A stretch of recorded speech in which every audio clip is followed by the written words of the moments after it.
Hello बच्चों, आइए देखते हैं एक प्रश्न। कुछ वार्तिक संख्याओं के दशमलव प्रसार नीचे दर्शाए गए हैं। प्रत्येक स्थिति के लिए निर्धारित कीजिए कि यह संख्या परिमेय संख्या है या नहीं है। यदि यह परिमेय संख्या है और p बटा q के रूप की है तो q के अभाज्य गुणनखंडों के बारे में आप क्या कह सकते हैं। यहाँ पे दिया गया 0.1201, यहाँ पे 2001, 3 बार शून्य है, 1 2 और यहाँ पे क्या है 4 बार शून्य डैश डैश डैश। तो अब हम क्या करेंगे, यहाँ पे मुख्य अवधारणा लिखेंगे। मुख्य अवधारणा,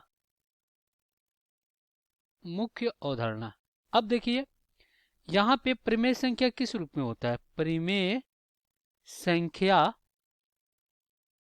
आपका p बटा q के रूप में होता है, जहां q बराबर नहीं होता है किसके, शून्य के।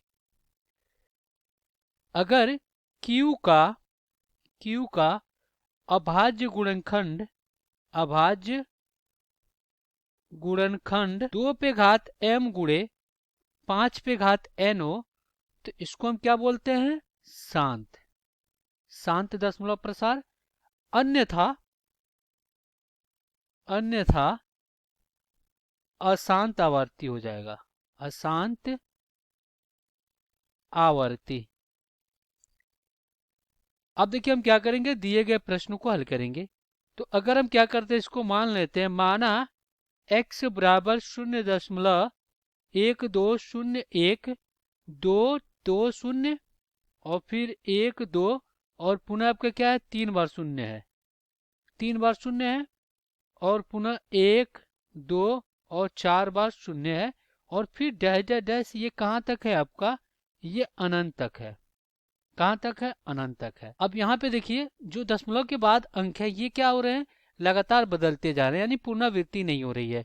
तो इस प्रकार के दशमलव प्रसार को हम क्या कहते हैं कि अतः अतः इस प्रकार के दशमलव प्रसार, दशमलव प्रसार, इस प्रकार के दशमलव प्रसार को क्या कहते हैं, अनवसनीय, अनवसनीय अनावर्ती, अनावृत्ति दशमलव। और यहाँ पे अंकों का ना पुनरावृत्ति हो रही है, ना शांत है ना अशांत है, तो इसलिए ये क्या हो जाएगी, अपरिमेय संख्या हो जाएगी।